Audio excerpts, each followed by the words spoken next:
Guantanamo will be closed no later than 1 year from now. Surprise, surprise. Even the most doable sounding campaign promises sometimes stymie. A two-termer of a president couldn't pull off something as seemingly straightforward as closing Guantanamo Bay. So if Obama couldn't do that, could Trump really do this? What we are going to do is get the people that are criminal and have criminal records, gang members, drug dealers. We have a lot of these people, probably 2 million, it could even be 3 million. We're getting them out of our country or we're going to incarcerate. But we're getting them out of our country. They're here illegally. It's already a watered-down figure from his campaign promise to deport 11 million illegal immigrants. But even at the smaller figure, there are hitches.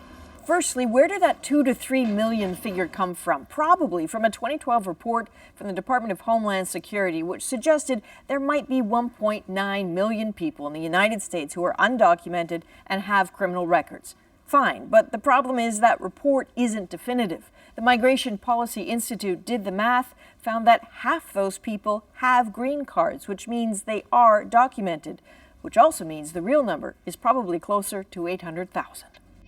The math doesn't appease the fearful who worry a President Trump's net would ensnare more than undocumented criminals. If they're right, could he pull it off? With billions of dollars to hire and train a deportation force, maybe. But Congress might not say yes. We are not planning on erecting a deportation force. That battle is yet to be fought. No saying how that will end. But to deport people, you have to find them first.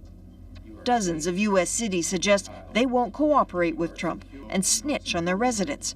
The immigrant communities mean too much. This city and so many cities around the country will do all we can to protect our residents and to make sure that families are not torn apart.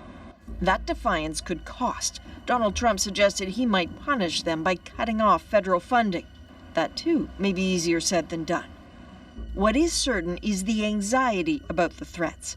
More so not just because of what Donald Trump may do, but what Barack Obama did do. The Department of Homeland Security is taking steps to lift the shadow of deportation from these young people. He granted a 2-year amnesty for hundreds of thousands of illegal immigrants who are minors so they could go to school, get driver's licenses. They, in turn, registered all their details with the government.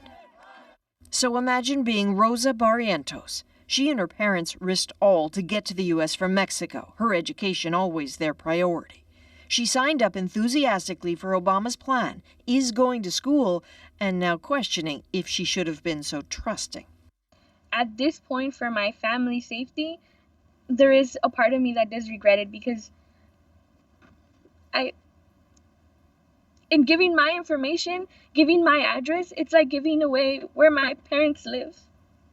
Her fear taking hold long before President-elect Trump takes office, before a single slogan that sold the candidate ever becomes policy. Adrienne Arsenault, CBC News, Toronto.